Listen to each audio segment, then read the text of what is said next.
Titanic کھا گئی یا سمندر نگل گیا؟ ٹائٹینک کے ملبے کو دیکھنے والی لاپتہ سیاحتی ابدوز تاحال لاپتہ ہے۔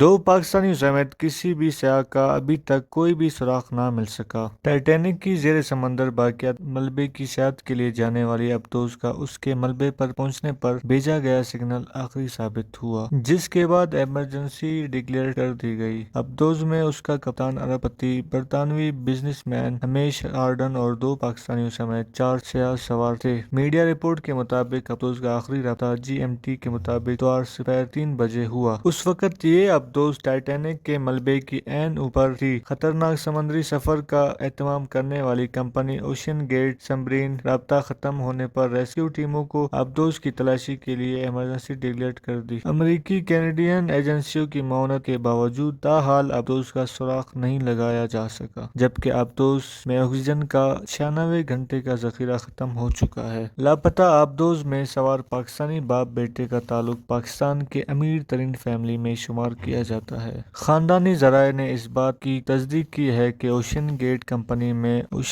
کمپنی ابدوز میں شہزادہ داؤد اور ان کے بیٹے سلمان داؤد بھی موجود تھے۔ شہزادہ داؤد کے اینگرو کمپنی کے وائس چیئرمین تھے اور اس کے علاوہ اوشین گیٹ سبمرین میں ہمیش ہارڈن اور اوشین گیٹ کے CEO اسٹاکٹن رش بھی موجود تھے۔ اوشین گیٹ کمپنی کے مطابق ان سب کا ملنا ممکن نہیں ہے۔